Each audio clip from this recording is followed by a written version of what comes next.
Imagine a young prince, full of potential, destined for greatness. He is the grandson of a king, born into royalty, with a future that seems bright and secure. But in an instant, his world shatters. His family falls. His body is broken, and he is cast into obscurity, living in exile and forgotten by the world. This is the story of Mephibosheth, a man who went from royalty to ruin, only to be restored by an unexpected act of grace.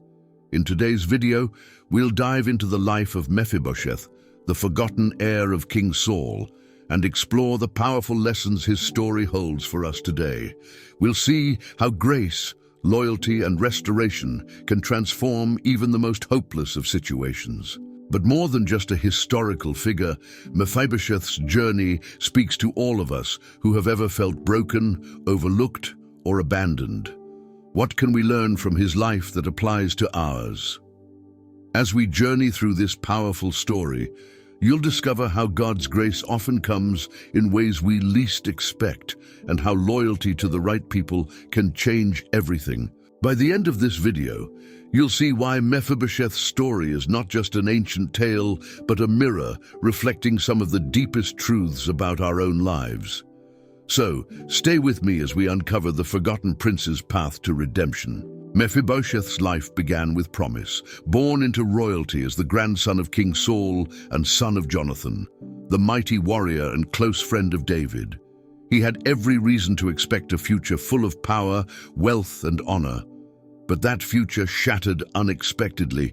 One moment, he was the heir to the throne. The next, his life was turned upside down.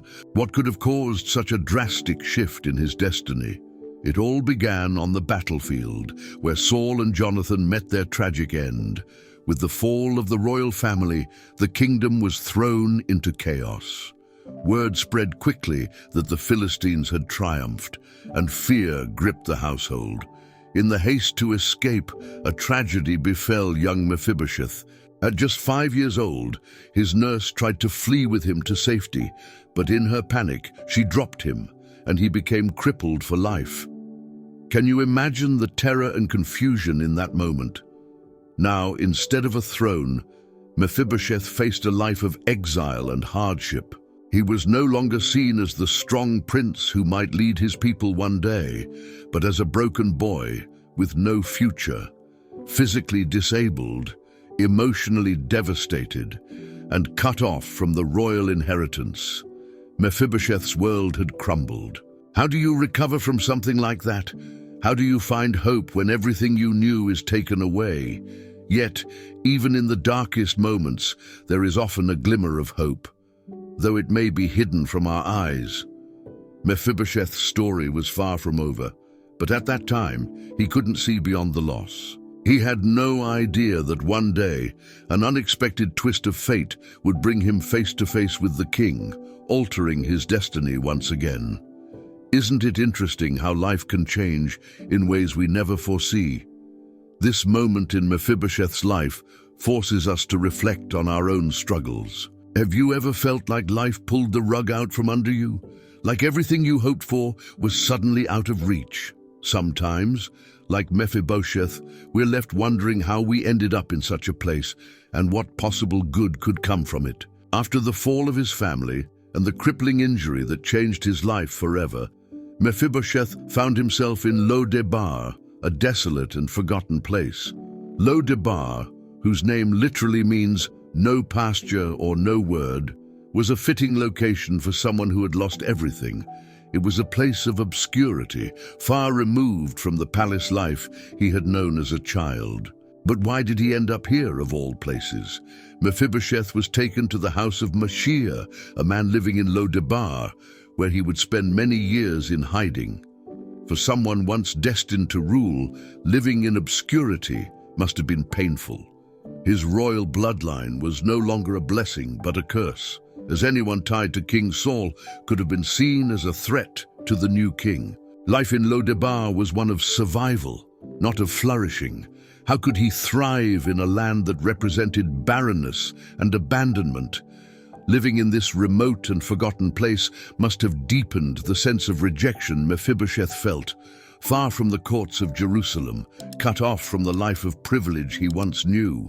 He was a man without a future. His injury may have slowed his body, but it was the loss of identity and purpose that truly crippled his spirit. What must it have been like to live each day knowing that everything had been taken from him? The significance of Debar goes beyond just geography. It's a metaphor for the places we find ourselves when life doesn't go as planned. Have you ever been in a season where you feel hidden, isolated, or forgotten? Debar is a place many of us visit in life, times of loneliness, times when it feels like God is silent and hope seems distant. But like Mephibosheth, we often can't see that something greater is happening behind the scenes. Even in Debar, Mephibosheth's story was not finished. What he didn't know was that David, the new king, had not forgotten about him. Despite the distance, despite the years, a royal invitation was coming. And this invitation would not only pull him out of Debar, but restore him to a place of honor. Isn't it fascinating how sometimes our greatest moments of despair can precede a breakthrough we never expected? In times of our own personal Debar, it's hard to believe that a better future is possible. But Mephibosheth's journey reminds us that no matter how far we feel from the life we thought we'd have, there's always a chance for redemption. Could it be that your Debar is not the end, but a preparation for something far greater? While Mephibosheth was living in the shadows of Debar, King David was reflecting on a promise he had made years earlier. David had sworn to his best friend, Jonathan, that he would show kindness to Jonathan's family no matter what. Although years had passed, and David was now securely established as king, he had not forgotten that oath. But little did Mephibosheth know that his life was about to change drastically because of this promise. One day, David asked his servants if there was anyone left from the house of Saul to whom he could show kindness for Jonathan's sake. This question must have startled his court, as it was common for kings to eliminate any potential rivals from previous dynasties. But David was different. His motivation wasn't rooted in fear or vengeance, but in love and loyalty. Can you imagine the shock when word reached Mephibosheth that the king was asking about him? When David's men arrived at Mephibosheth's hiding place, it must have been terrifying. He had lived in fear that his connection to the former king might one day lead to his death. What would David want with him? It was unheard of for a king to show mercy to the descendant of his predecessor. The very idea of being summoned to the king's court must have filled Mephibosheth with dread. What would you think if you were in his shoes? However, David's intentions were far from what Mephibosheth expected. Instead of punishment or imprisonment, David had plans to restore Mephibosheth's honor and inheritance. This act of kindness was a direct result of David's covenant with Jonathan, a covenant rooted in love and faithfulness. In that moment, Mephibosheth's life took an unexpected turn, moving from despair to hope. Isn't it amazing how one act of kindness can completely change the course of someone's life? This moment in the story speaks powerfully about grace, receiving something good that we don't deserve. Mephibosheth had done nothing to earn David's favor, yet David extended it freely. In our own lives, we often experience moments of grace, when kindness or mercy is shown to us even when we feel unworthy. Has there ever been a time in your life when you were the recipient of unexpected kindness? The day came when Mephibosheth was brought before King David. It must have been a nerve-wracking experience, filled with uncertainty. As he entered the royal court, a place he had never thought he'd see again, his mind must have been racing. What was David's true intention? What would happen to him now? This was no ordinary meeting. It was a moment that would change his life forever. Mephibosheth, crippled and broken, fell on his face before David in a gesture of submission and fear. It's likely he expected harsh words or even punishment, but instead, David's first words to him were words of comfort. "Don't be afraid." These simple words must have brought immediate relief. David knew Mephibosheth's fears and addressed them directly, showing that his intentions were not to harm, but to bless. Imagine the tension in that moment. Here was the forgotten prince, expecting nothing but judgment, and instead he was met with kindness. David then revealed his true reason for calling Mephibosheth. He wanted to restore to him all the land that had belonged to his grandfather, Saul, and ensure that Mephibosheth would always eat at the king's table. This was far beyond what Mephibosheth could have imagined. How do you respond when you're given a gift that you never thought possible? Mephibosheth, overwhelmed, referred to himself as a dead dog, a term that highlighted how lowly he saw himself. His response shows just how deep his sense of unworthiness had become. Years of living in obscurity and exile had crushed his sense of identity and self-worth, but David's grace shattered that identity of shame and offered him restoration and dignity. This interaction is a powerful reminder that we are often harder on ourselves than others, or even God are on us. What identities of shame are you holding on to that you need to let go of? This first encounter between David and Mephibosheth is a beautiful picture of grace in action. It wasn't about what Mephibosheth had done or deserved. It was about David's love for Jonathan and his faithfulness to the covenant they shared. In the same way, grace in our own lives isn't about earning favor, but about receiving it because of a love that goes beyond our merits. What would it be like to live fully embracing this kind of grace? From that day forward, Mephibosheth was no longer a forgotten outcast living in Debar. Instead, he now had a permanent place at King David's table, an honor reserved for royalty and the king's closest companions. Imagine the stark contrast. From living in obscurity, crippled and abandoned, to dining daily with the king himself. It was a complete reversal of fortune, something he could never have anticipated. Sitting at the king's table wasn't just about food and fellowship, it was a statement of belonging. Every time Mephibosheth sat down at that table, he was reminded that he was part of David's household. This place of honor restored his dignity and identity as a member of the royal family. Can you imagine the emotions he must have felt the first time he took his seat, surrounded by the king's family and advisors? Yet, Mephibosheth was still physically disabled, his feet crippled from the accident long ago. But what's striking is that at the king's table, his condition was hidden. No one could see his brokenness beneath the tablecloth as he sat among royalty. This is a powerful image of how grace covers our own weaknesses and failures. When we sit at the table of grace, it's not our brokenness that's on display, but the kindness that has been extended to us. What weaknesses or failures are you still carrying that grace could cover? This part of Mephibosheth's story is a reflection of the spiritual truth that in God's kingdom, even the broken and forgotten are invited to the table. It's a reminder that our value isn't determined by our physical abilities or circumstances, but by the love and grace that have been shown to us. Mephibosheth's place at the table was a gift. He didn't earn it, but it was freely given to him by David. Doesn't this make you reflect on how grace works in your own life? Despite his disability, Mephibosheth's place at the king's table signified restoration and wholeness. It shows that even when life leaves us feeling incomplete or inadequate, there's always a seat reserved for us in the kingdom. This part of the story invites us to ask, are we willing to accept that seat, knowing that our value isn't based on what we can offer, but on the invitation itself? Mephibosheth's story cannot be fully understood without reflecting on the legacy of his father, Jonathan, and his grandfather, King Saul. Saul was Israel's first king, chosen by God, but ultimately rejected because of his disobedience.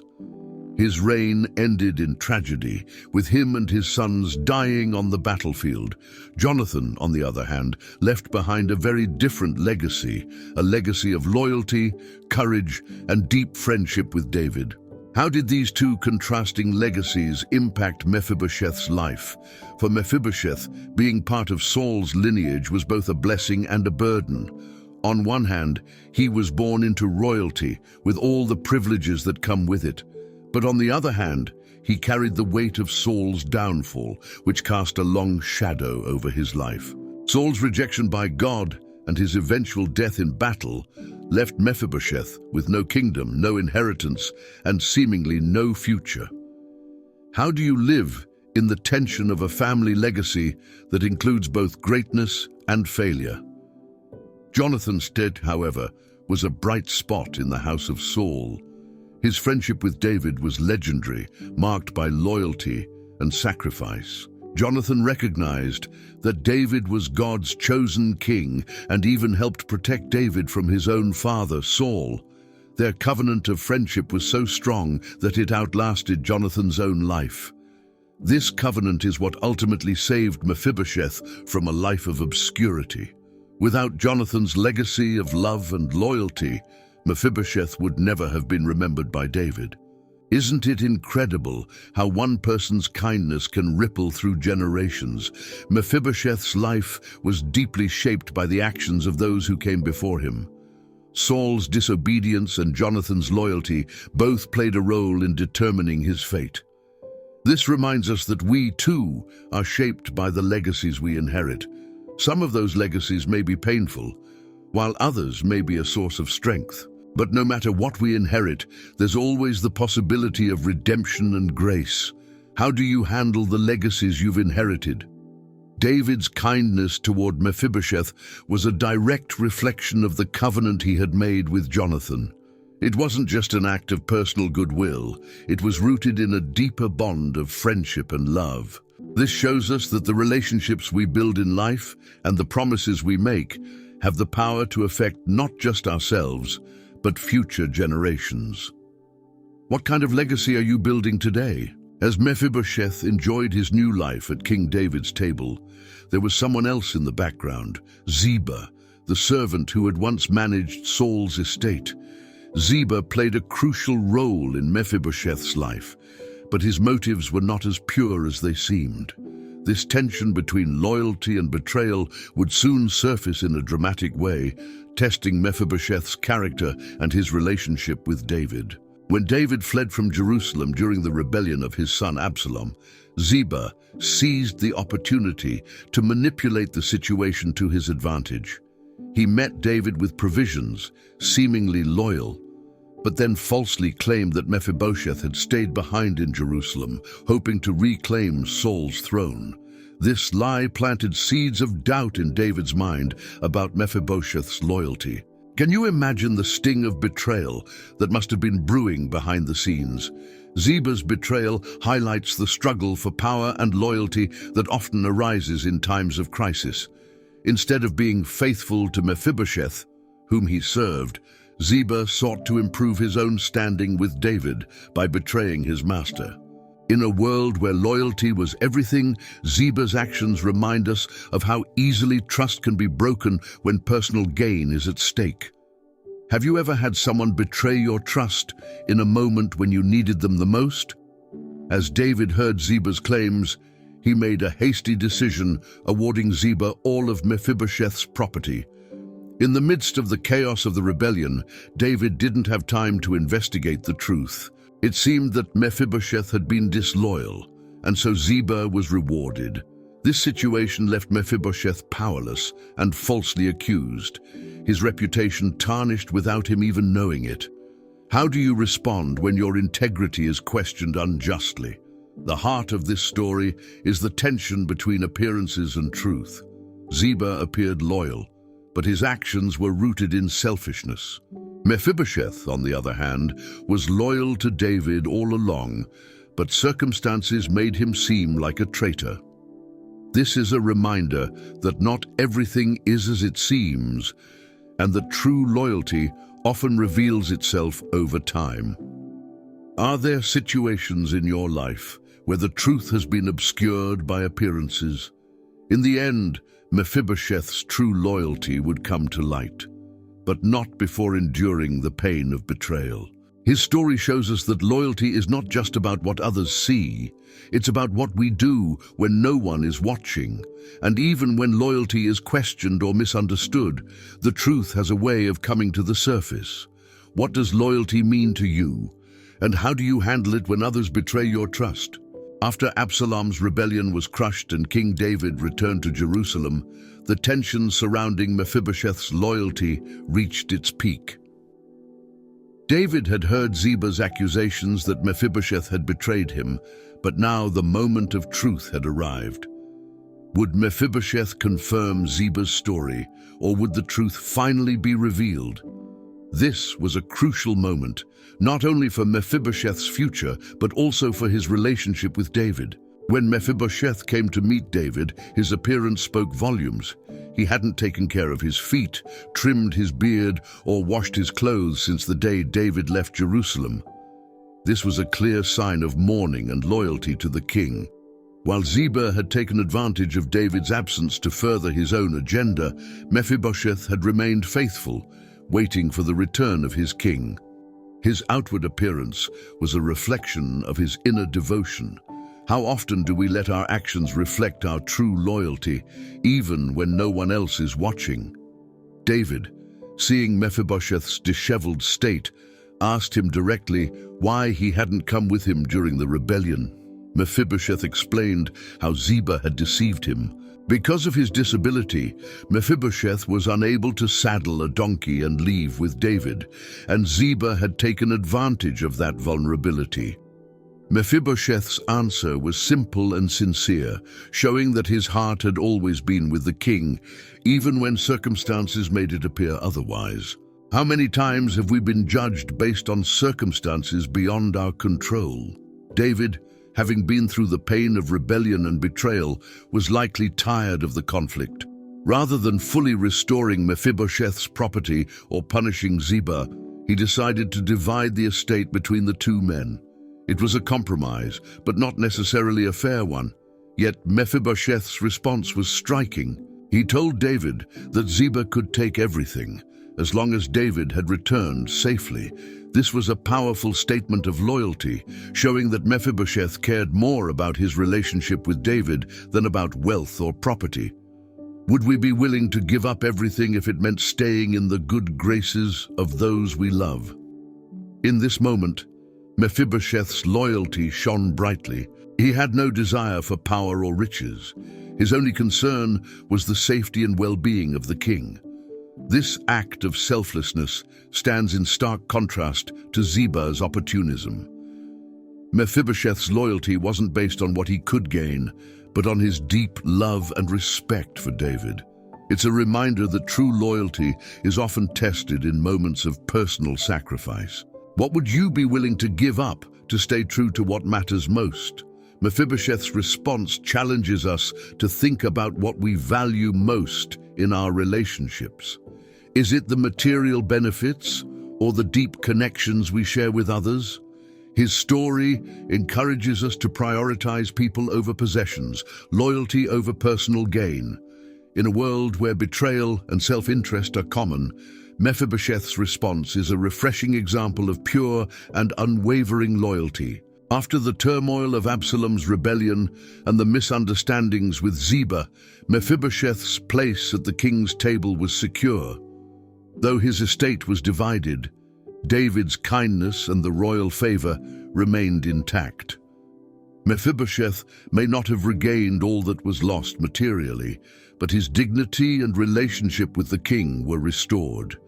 This restoration, though incomplete in worldly terms, was a powerful reminder that some things cannot be measured in wealth or land. What does restoration mean when it's about more than just possessions? Throughout his life, Mephibosheth had endured incredible hardship, losing his family, becoming crippled, and living in obscurity. Yet, despite all these setbacks, he found himself back in the royal court, not forgotten, but valued. David's decision to continue honoring Mephibosheth demonstrated the power of grace and loyalty in restoring what truly matters: honor, identity, and a place of belonging. Isn't it comforting to know that even when the world forgets us, grace has a way of remembering? Mephibosheth's story is one of quiet endurance. He didn't rise to power, nor did he fight for his rights. Instead, he allowed grace to work on his behalf, trusting that his place at the table was secure. This quiet strength speaks volumes about the power of patience and faith. Mephibosheth's life reminds us that sometimes restoration looks different than we expect. It's not always about getting back what we lost, but about being reminded of our worth and identity in the eyes of those who love us. How often do we overlook the quiet victories in our own lives? Though Mephibosheth lived in a world that often valued strength and power, he found his place through humility and dependence on the kindness of others. His story shows us that true restoration is not about standing on our own, but about recognizing our need for grace.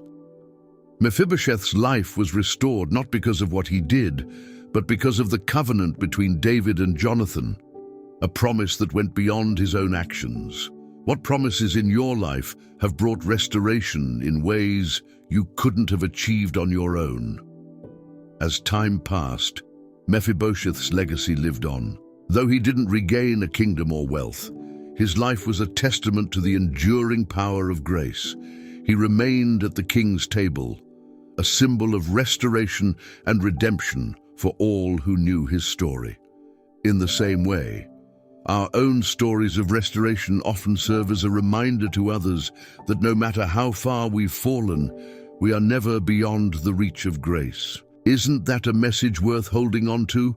Mephibosheth's journey teaches us that restoration is not about the things we accumulate, but about the relationships we build and the grace we receive.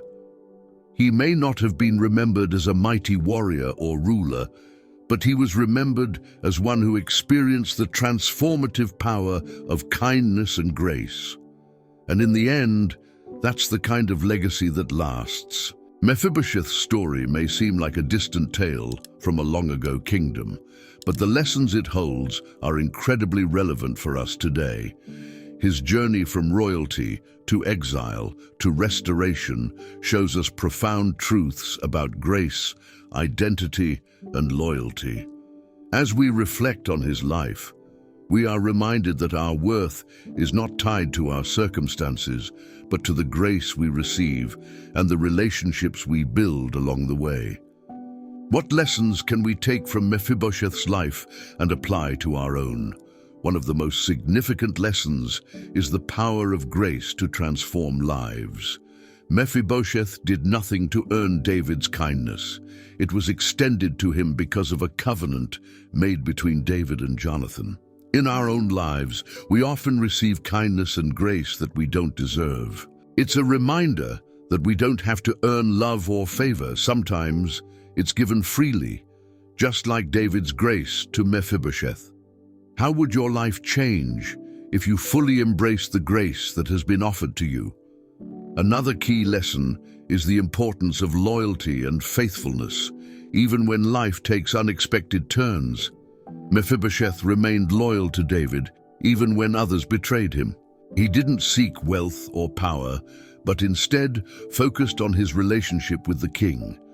In a world that often values success and status above all else, Mephibosheth's story challenges us to value loyalty and integrity over personal gain. Are there areas in your life where loyalty could be more important than success? Mephibosheth's journey also teaches us about identity and worth. For many years, he lived in obscurity, far removed from the life of privilege he was born into. Yet, despite his circumstances, his identity as a royal never truly left him. David's kindness restored that identity, reminding him that he still had a place at the king's table. In our own lives, we may go through seasons where we feel forgotten or unworthy, but our identity is not based on what the world says about us. Like Mephibosheth, we are reminded that our value comes from a deeper place. How does your identity influence the way you see yourself, especially in difficult times? Lastly, Mephibosheth's life is a story of redemption. Despite his physical limitations and the loss of his family's kingdom, he found a place of belonging and honor at David's table. His story reminds us that no matter how broken or lost we feel, there is always a path to restoration. We may not know what that restoration will look like, but Mephibosheth's life shows us that it's possible, even in the most unlikely circumstances. What areas of your life are in need of redemption, and how can you trust that restoration is on the way? As we look at Mephibosheth's life, we see a man who, despite overwhelming odds, experienced the transformative power of grace and loyalty. His story challenges us to reflect on our own lives, on the grace we've received, the loyalty we show, and the identity we hold.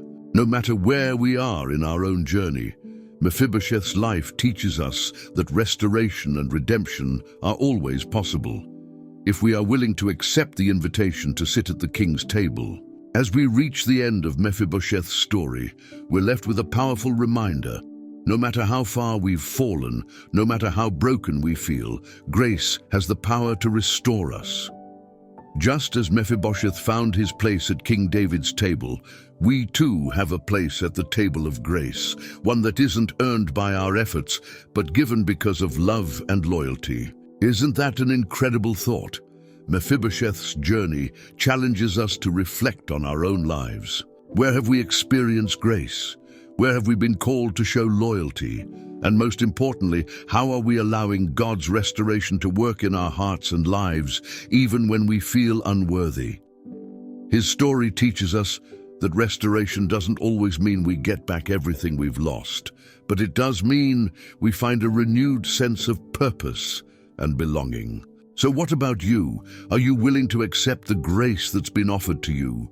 Are you ready to sit at the king's table, no matter what life has thrown your way? I invite you to reflect on those questions this week and to embrace the idea that, like Mephibosheth, you are never forgotten. Let's close this time together with a prayer. Father, thank you for the story of Mephibosheth and for the reminder that your grace is greater than our brokenness. Help us to embrace the restoration you offer and to trust in your unfailing love. We ask for your blessing as we seek to live lives of loyalty, faithfulness, and grace. In Jesus' name, amen. If you found this story inspiring, be sure to subscribe and hit the notification bell so you don't miss out on future videos. And don't forget to comment below. What part of Mephibosheth's story spoke to you the most? I'd love to hear your thoughts.